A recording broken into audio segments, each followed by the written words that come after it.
Actually கீரை நறுக்கிறது வந்து ரொம்ப கஷ்டன்ற மாதிரி சில பேர் ஃபீல் பண்ணுவாங்க.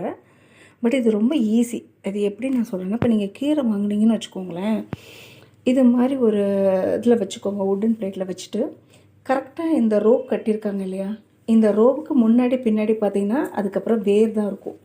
ஸோ அந்த இடத்த நீங்கள் அப்படியே கட் பண்ணி எடுத்துருங்க. எடுத்துகிட்டு நீங்கள் அதுக்கப்புறம் கீரை கட் பண்ணிடலாம் ஈஸியாக.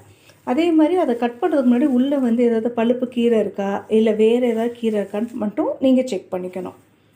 மற்றபடி கீரை கட் பண்ணுறது ரொம்ப ஈஸி. ஸோ இது மாதிரி இந்த சைடு உள்ளதெல்லாம் நான் பாருங்கள் அப்படி கட் பண்ணி போட்டுட்டேன். இப்போ இதை வந்து நான் சின்ன சின்னதாக நறுக்கிடுவேன். ஸோ இது மாதிரி ஃபுல்லாக நீங்கள் கட் பண்ணிட்டீங்கன்னா இதில் வேரும் இருக்காது, கீரை மட்டும்தான் இருக்கும்.